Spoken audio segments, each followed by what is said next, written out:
ito guys. Na hilltop. Kulasi Ahoy. Iloilo.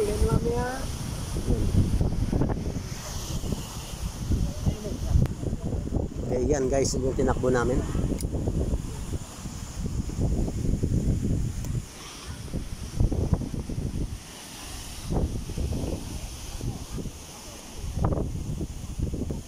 Sarap dito mag-relax kasi nasa taas ng bundok.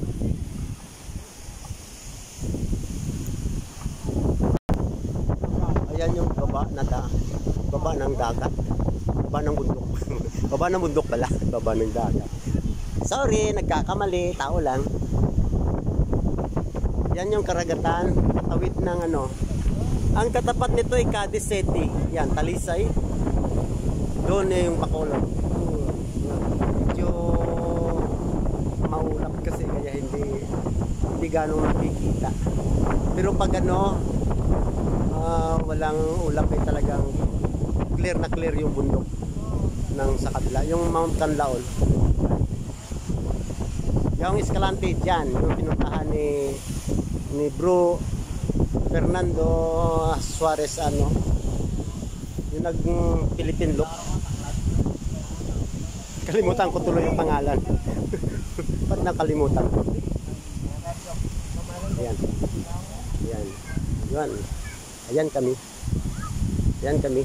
Medyo umaraw na. Umaraw na siya. Umaraw na. Pero maulap pa doon sa Bantang Norte. Bantang Estancia. Maulap pa doon.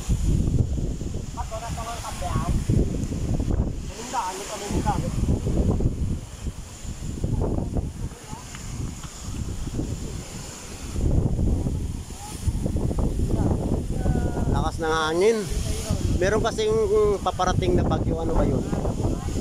Pangalan nun. Kukunin ko itong mga pangalan nila. Yung mga nakasama ko. Pangalan? John Michael Pedroso. Uy, anilaw ko rin Pedroso eh. James Averde. Oh, puro anilaw to. Averde. Okay, yan sila. Medyo nahiya yung mga kasamahan ko. Pero itong dalawa apelyido ay mga anilaw nun eh. Pedroso itong isa, yan, Pedroso, Averde. Hindi nila kilala yung mga kamag-anak na sa anilaw. Pero Saraga daw talaga sila yan. Ito ay anilaw to, pero kaya lang nakabahay. May bahay daw yung mga magulang na sa Saraga, kaya naging Saraga. Saraganhon na rin siya. Ako naman ay talagang anilaw. Anilaw Iloilo. Okay. Sarap dito. Ayun pala yung kabahayan ng ng Kulase. Yan, isumin natin yung mga kabahayan. Ayun. Parang parang magdadala ako ng lakas ng hangin. Lakas ng hangin dito sa taas.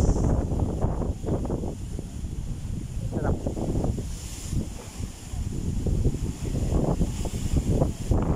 Ayan. So, ano kayang gagawin namin dito? Basta na lang ako'y sumama sa kanila eh. Basta sumama na lang ako sa kanila. Nakarating ako ng Ahoy. Dapat sana'y maglulup ako ng Iloilo tapos tatagos ako ng Coastal Road papuntang Dumangas. Nakasalubong ko kasi sila sa highway. Sabi ko saan sila. Sabi daw, punta daw sila ng hilltop. Sabi ko, uy, maganda yun ah. Okay yun, dahil may paahon. Daming paahon yun. Ayun, yung mga bata kasi talagang malalakas. Iniwanan nila ako. Caring pa naman. Sila. Kaya lang, yun ang problema. Naberya, naputol yung shifter niya. Yung kable. Ito. Maghanap kami ng kable. Baka sa bahay meron kami sa shop. Kawawa naman. Malayo pa yung uwian nila sa Saraga. Saraga is mga mula sa Anilaw. Anilaw, 1 oras na takbo yun. Ayan. Dito pagkabalik kami mula rito sa Ahoy, takbo namin dito siguro mga 2.5 oras. Yun, 3.5 oras hanggang makarating sila sa Saraga. Kaya kawawa pag wala siyang shifter. Ito nakalock na nga lang yan sa third gear. Puro pa ahon. Kaya lang, talagang mga bata talagang malakas talaga sila. Kaya ako, ayun, chill lang. Chill lang ako, chill. Kayang-kaya. Bye guys. Salamat sa panonood. Ako ay mag-out. Thank you.